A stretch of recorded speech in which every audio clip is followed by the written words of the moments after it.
Todd, it's so good to have you on the show. I'm glad to be here and looking forward to having our discussion. Well, you are the CEO of Blubrry Podcasting, a podcast media company that represents over 100,000 audio and video podcasters, in which your company provides advertising opportunities, media distribution, hosting, media statistics, and a lot of other services. And I would love for you, beyond that, that's just a quick overview. Tell us more about the impact that you're having in the world with Raw Voice, with Blubrry. Am I saying that right? Blubrry? Yeah, absolutely. Blubrry Okay. without the E's because we couldn't afford them. Yeah. So give me more of a deep dive. Let's hear more about companies. Blubrry Podcasting was really launched, and the parent company, Raw Voice, was launched on an idea. And really it was being in the right place at the right time, being able to help put money into podcasters' pockets initially. We were initially 100% doing advertising opportunities for podcasters as early as 2005. So that's going back a ways. And then as the marketplace really expanded over the years and opportunities become available, we really had this mindset that content creators really really deserve to own their own brand, own their own.com. You see so many content creators now that are on a variety of platforms, including YouTube and other places, that may get demonetized, or they're really not in control of their destiny. So one of the favorite sayings I've had over the years is that you never build your castle on rented land. And I feel that's the same way with people that build brands and build podcasts. So a lot of our tools and services was really designed to allow independent content creators like yourself to build their brand on their.com and basically be the back end for those platforms, being able to provide the service and tools and analytics for a content creator to be able to publish, to be able to create content, to be able to analyze what's going on with their shows and to grow. And it's really a mantra that we really live by day to day. And while we do offer typical solutions where the podcaster doesn't have to have their own.com, we really focus on helping those in the best way possible, those that do, including our PowerPress plugin for WordPress that's used by so many podcasters today to power their podcast. So in essence, really it was empowering podcasters to build their brands and build their businesses or their voice or their consulting or whatever they may do. And not all podcasters are in this for business. Some of them just having friends and having a discussion. But we wanted to serve all and make sure that we kept their best interests at heart. And many times people use our content or use our services, don't even know, the listeners would never know that they're using Blubrry Podcasting, because we really focus on allowing those content creators to build their brands. So I think that goes a long ways to answering some of the questions you're probably going to ask about, what are we doing good for our clients? And that's really helping them do the best for them, or at least trying to steer them in the right direction. Yeah, I love that insight too, because you are leveraging the power of voice and the power of someone's message and giving them the tools. And I know Blubrry's been around for a while now. And one thing I've seen is a lot of new platforms, podcasting platforms coming out over the last couple of years. And just the podcasting platform, although in a form, right, like radio, it's been around for much longer than video and that accessibility. What types of opportunities and even the future of podcasting, what's that vision that you see as Blubrry expands and you continue to serve more of your audience? If you think about the podcasting space, and goes back to its origins in 2004, really the origin was that there were no gatekeepers and that anyone, literally anyone, could create a podcast. Now in the early days, it was tough technically. And companies like ours and others made it a lot easier to publish their shows. So now, really over probably the past 6, 7, or 8 years, what has really happened in the space is that vision of everyone be able to create content with no gatekeepers has really led to women and my leading content creation, women of color coming in hot and heavy, underrepresented voices. So really now we've gotten to the point where truly anyone that wants to create a podcast and have their voice heard and hear their message are able to do so. In some cases, with some providers free, and some providers like us for a nominal monthly service fee. Again, like you said, 5, 6, 7 years ago, maybe 5 competitors. Now there's probably 25. But what our ultimate goal is, again, is our vision is really helping on content creators grow, because it seems to be the question that comes up the most is, Todd, how do I grow my show? And oftentimes, while I can't teach you to be a better content creator, I can give you information that you can digest easily to be able to make decisions about your content, to say, okay, maybe we need to change here or do something a little different, and give you the tools to do that. But the space has been on a continuous steady growth path. During COVID, there was definitely a spike because we saw people were home. They had time to do more than one show. Maybe they were experimenting with podcasting, and that growth rate has come back down to normal historic growth rate levels, because we saw this big blip. Now it's kind of come back down, and now it's continuing to grow up. It's never been this explosive growth in space, and there's been inflection points that have happened over the years. So really, and ultimately, what we want to see is podcasts grow more globally. The number of people that understand what a podcast is in the United States is well defined. Same with Canada and UK. But when we get into, the rest of the world, podcasting is typically, maybe 5 to 7, maybe 8 years behind. So we're excited to see, countries like India, where all of a sudden podcasts are starting to explode, Brazil, Spain, where those countries are having content in their native languages, not specifically English. And even though there is a lot of English created podcasts in some of those countries, I'm excited about the international growth of the space and what it really can mean for information stuff. It's just like YouTube. YouTube has got this plethora of creators from all over the world submitting content. And I think what will happen is podcasting will continue to grow into that, and we'll have this big, huge international base of podcasters out there spreading the message and the missions of whatever they may be looking to get out, as part of their podcast content. Yeah. Again, I love that envisioning of what it's, what the future looks like for podcasting. Because we've already seen so much growth, as we've mentioned, over the last 5 to 10 years.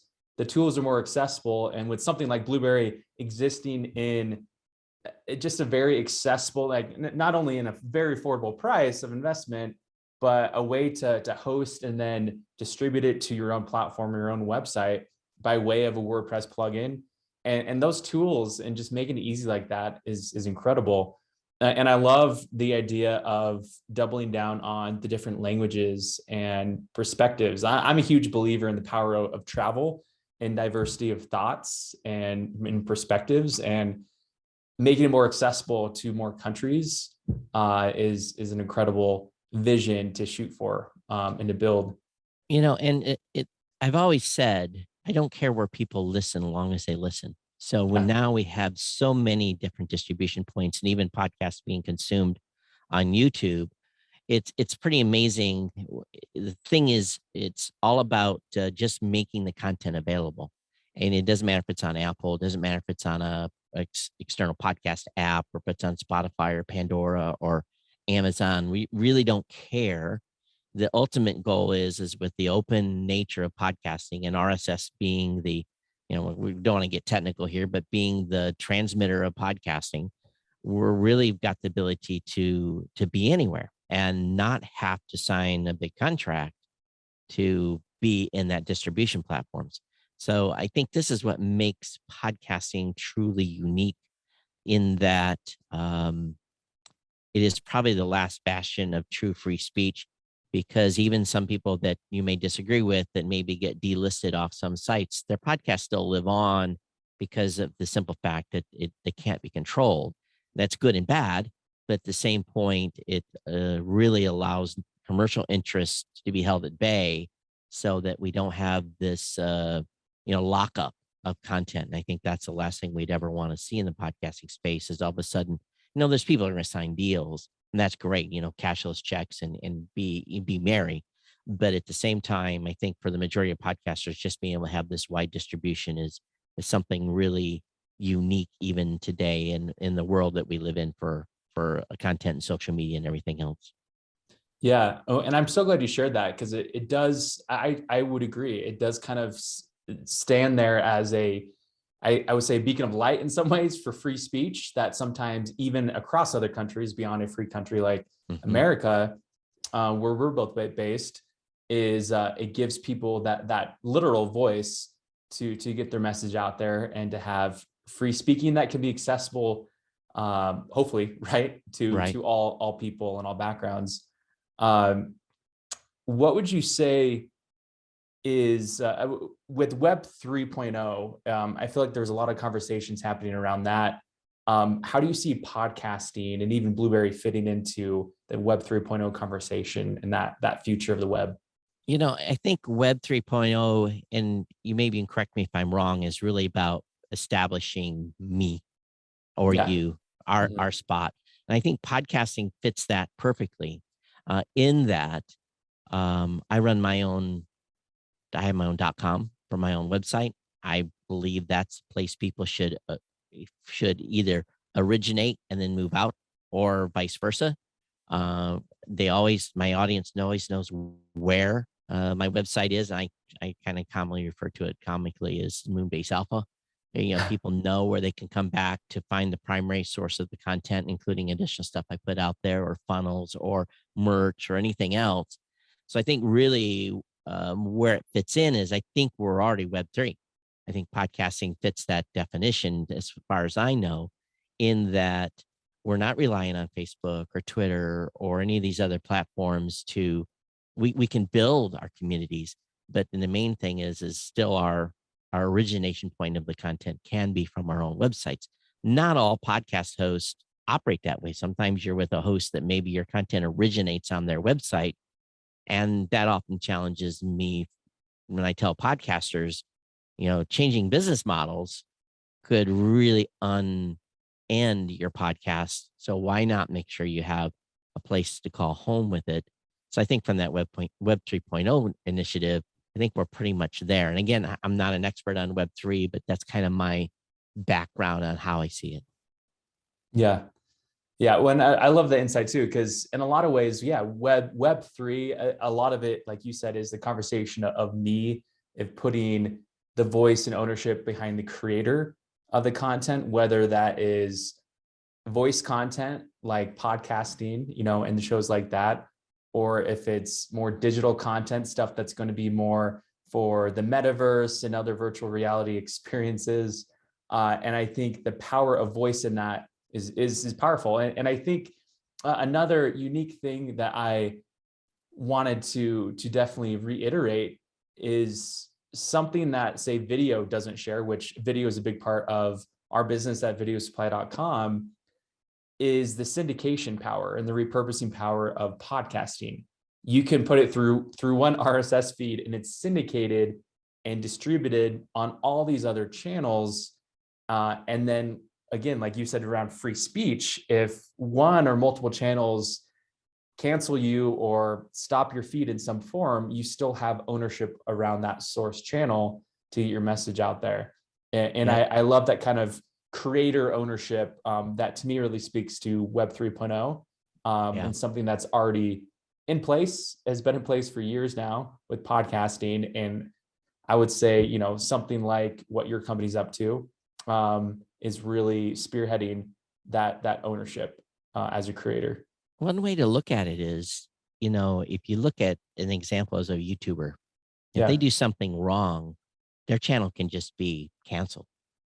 And what recourse is that person? They have none. Whereas in podcasting, and as long as you pay your hosting bill and your renewal fee for your .com or .show or whatever you may have for the level domain, your content will still exist.